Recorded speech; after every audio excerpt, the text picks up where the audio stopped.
Alrighty. Okay, today I'm apparently a little faceless. I'm not. I am actually here. Oh, whoa, that's too much. All right, I'm here, but something is wrong. Well, I know what's wrong. My the old cell phone I use for my camera is dead. So it's not dead, just needs battery. All right, but listen. Just listen, okay? I need to tell you something. We're gonna persevere, okay? So this is what we did last time. And I was horrified to get compliments on how this turned out. But let me assure you, this is the wrong way to draw. That is not how we art alphas. No, just kidding. The true art sigmas must draw differently. And ironically, differently is the way that everybody has always told you to draw the entire time. And yeah, the secret is out, and there's no secret. You just draw how you're supposed to, which is you start from the big shapes first, work your way down. The hard part is actually doing that and actually, pacing yourself in a way that you don't get a good result instantly, but you get the best result overall over time, and you learn the most. So let's give that a shot today. And now that I've touted it, it'll probably blow up in my face. It'll be a disaster, but that's okay too. Screwing up is a fun thing. You know what's fun is if you can see on this, I've got a little bit of a fun effect, and we're just going to leave that in. We don't. We like a little happy accident kind of stuff sometimes. So we only have about 20 minutes. So we're going to see how far we can get on this lovely Sam Elliott portrait. We're going to try and redeem. So this is the old one up here, and over here, we're going to try and draw it fresh a little bit. So we'll do it the right way. Okay.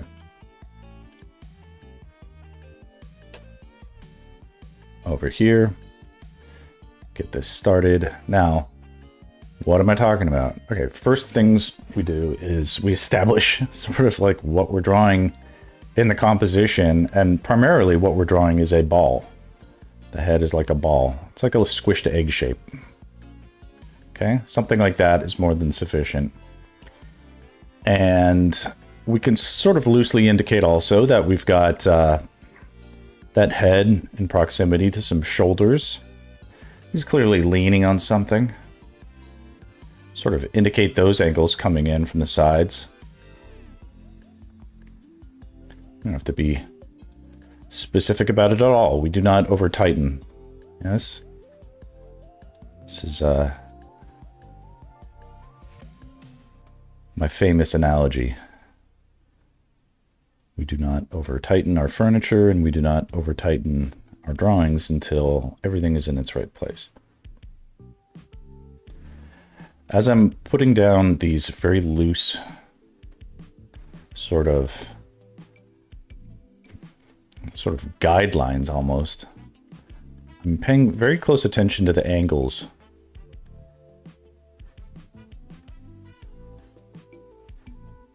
All right, that feels good. Now, we have a ball here. What is the orientation of this ball? I'll say this right now. Sam Elliott has some interesting dimensions to his face. They're very distinctive, almost. He has a bit of a long face. Kind of, it's like a... Whereas the top of his cranium doesn't feel like... The jaw and his nose, that's all very pronounced, and his forehead is very compressed, let's say, compared to the length of his nose, right? Even so, I still tend to just, where I put the center line for the thing, where the eyes go, that's still pretty much in the middle of his head. I try to still do that. It may not be accurate, but it's sort of like accurate for 99% of cases. And the difference between Sam Elliott's head, even though it's different, and anybody else's head is shockingly small. We're really only talking about very small degrees of difference. It isn't something... The trick is to not overpronounce or overstate these things before their time has come.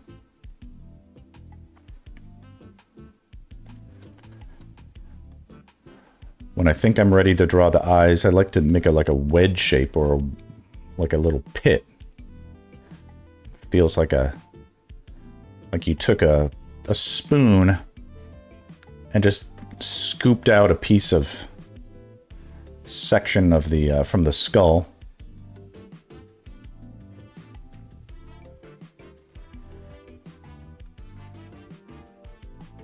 Slowly indicate little bits of where the hair and the mustache.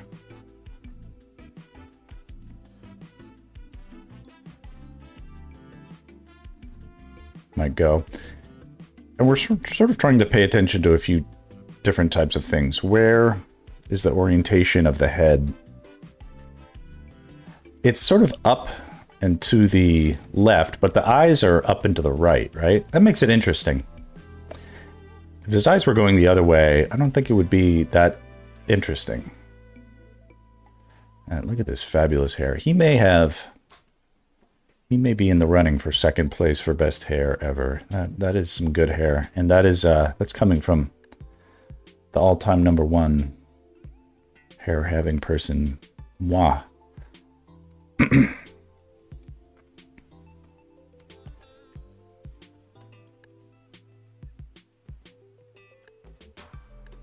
Unironically good hair. There you go. You know how... you know what? I got to give it up to Sam for having #1 mustache. I get 0 place for mustaches. My mustache is non-existent. I can't grow any kind of beard. Let me look at the OBS a little bit. Yeah, it's interesting. Drifting a little bit. His face is looking a little compressed. Now I'm looking at the thing over here. But what's good is that we have time to fix this stuff. We're not rushing. Yeah, that's going to be okay over there. You know what? I'm going to move everything up in the composition. Kind of needs it.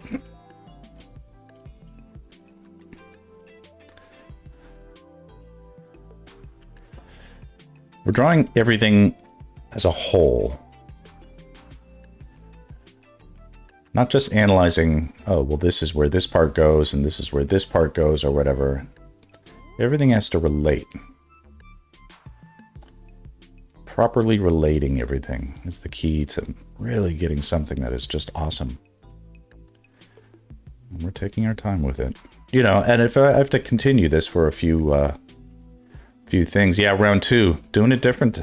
Hey, Sexter, I'm glad you're here. This may end up being something... Oh, you'll have to forgive me. I can't figure out what happened to my camera. Well, I do know. It just... I haven't charged it in a couple days, so it just sort of said, ugh, I'm dead. But... yeah, coming back with... Sam Elliott round 2.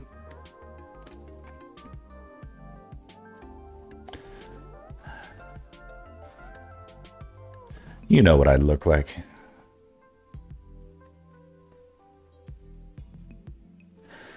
I was just complimenting Sam on his incredible mustache. It's one thing to have amazing hair, but hair and mustache, it's unfair. It's unfair to the other Chads.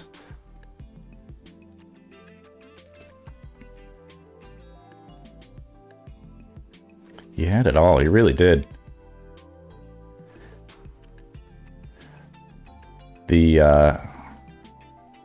It's actually kind of funny because yeah, him being the same age and going to the same sort of basically going to the same school as my father-in-law. My father-in-law has a big mustache just like this too. He's this big Norwegian guy. He, if you've ever read like Asterix and Obelix kind of stuff, he's like those characters. Just this, he looks like the size of. He's this big rugby playing, mustache having, travels the world, starting families and leaving them, kind of thing. That's already coming together.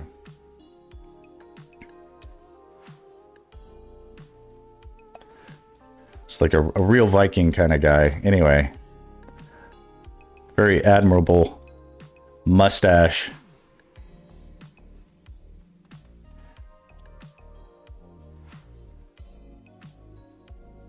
I've always been a little jealous of that sort of thing, but what can I do? I just have to have perfect hair.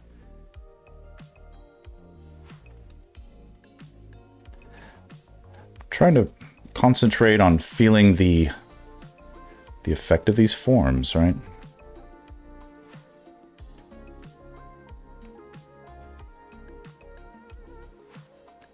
This hair is going to be fun to nail down.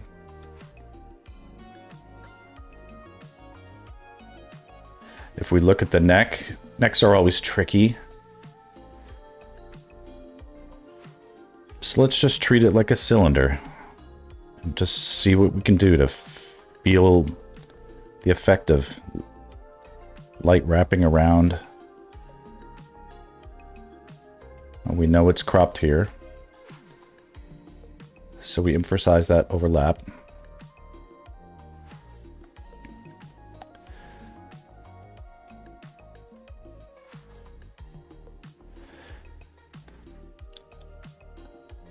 His forehead is in a little bit of shadow, so let's feel some of that. His chin is a little bit of shadow, so let's feel some of that. Maybe the slightest amount on this side of his cheek. Do you see how it's coming out?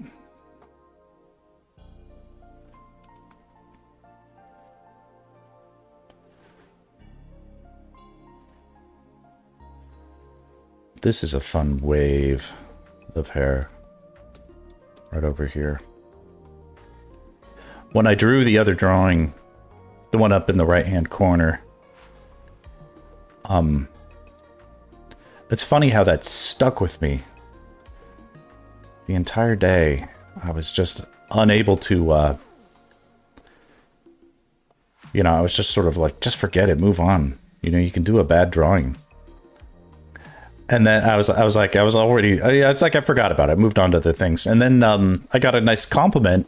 Well, it's like, it's nice when someone compliments something, except if it's like, if it was, in your opinion, like trash and the wrong thing, you don't want to be complimented on that, It's like if,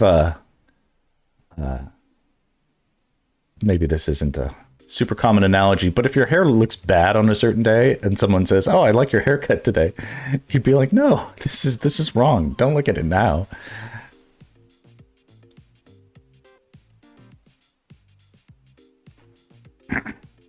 So they said, they're like, "That looks awesome," and I was like, "Thank you, but you're wrong." No, I just took it in stride, but I needed to come back to it. Sometimes I get compliments on quick or messy doodles, and I'm like, thanks, but it doesn't really need a compliment. Yeah.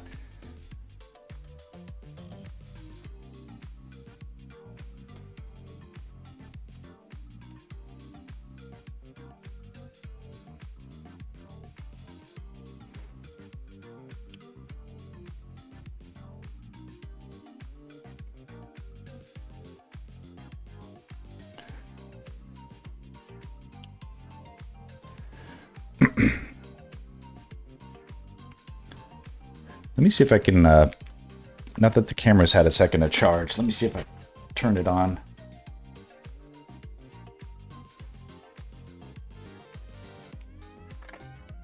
There's a small chance it might come to life now that it's reactivated. We'll see.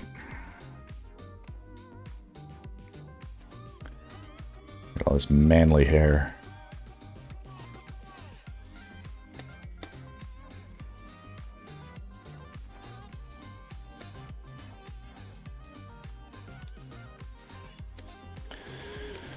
Quick save. And Sector, you can see... What did I just do?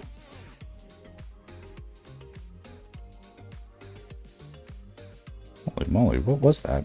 Okay, never mind. Sector, you can see that I've applied a little of texture to this brush. It's actually a brush that's set to dissolve mode, which gives it grainy properties. And it's left over from a setting on this project I was doing, which is basically using...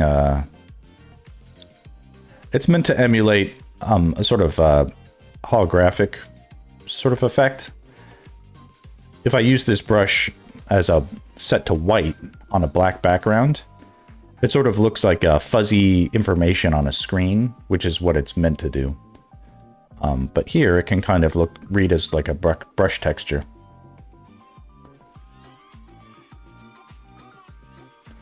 A bit of a hard edge there.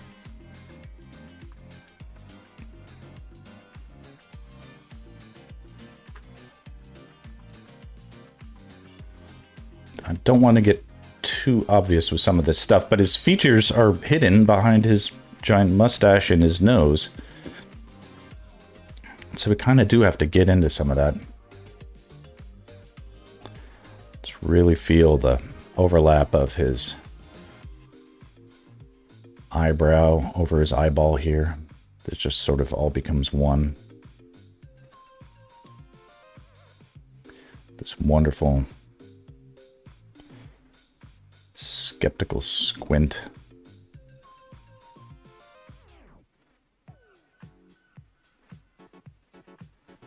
And really bright, sort of...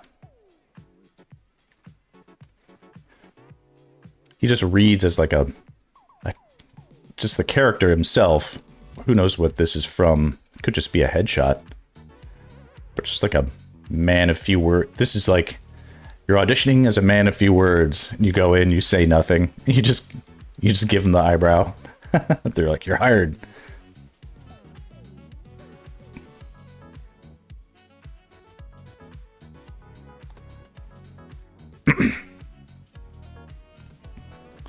Start to get some of these hair forms a little close. Even if it's not represented in the light, sometimes it's smart to put down some tone just to emphasize that sort of the dimensionality of the ball. Just sort of light receding at the edges just sort of makes it feel more ball-like.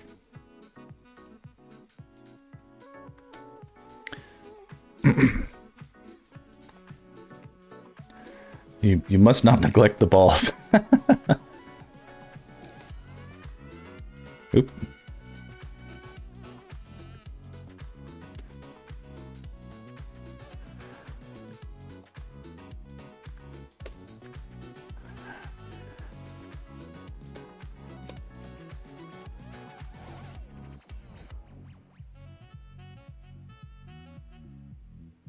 Got this lower lip.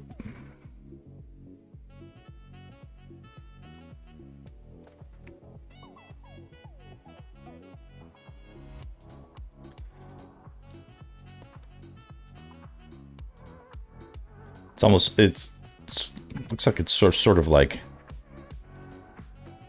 mouth more or less permanently locked in a closed position.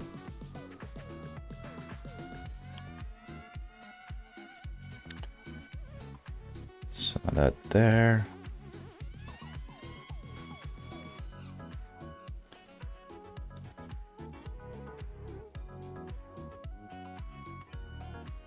It's too dark.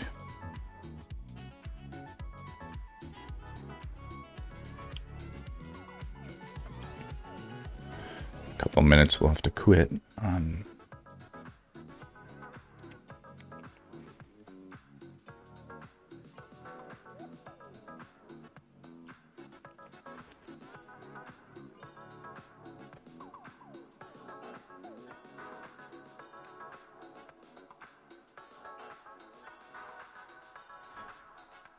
These forehead wrinkles are a little... Oh, you know what? Yeah. Has to be more like that. Here. We're going to do a rare erasing, okay? Listen, I erase. We all erase.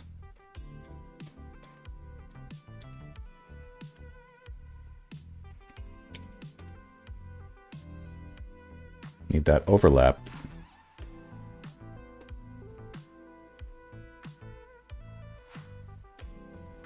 Don't forget to save your work.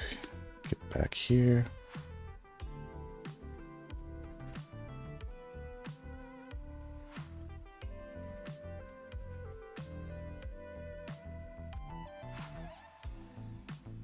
Kind of like that.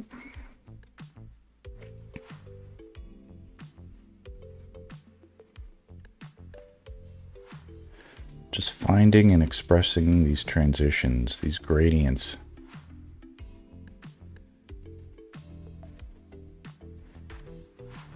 You don't have to necessarily worry about getting light to shadow and the perfectly right proportion and expression.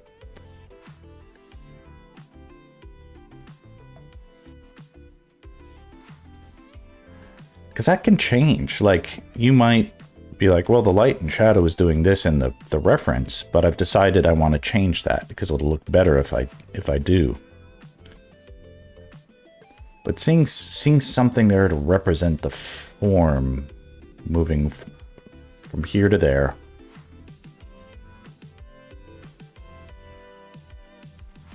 Is what we need.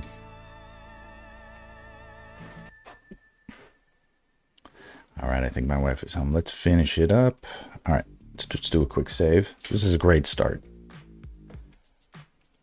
I am very excited to finish this off because this is the hard work. It looks like it's doing great. Here, as a matter of experiment, let's try this.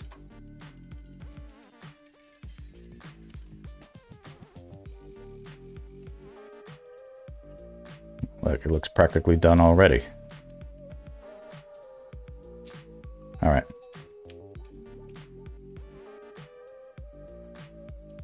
There's no need for a 50-50, but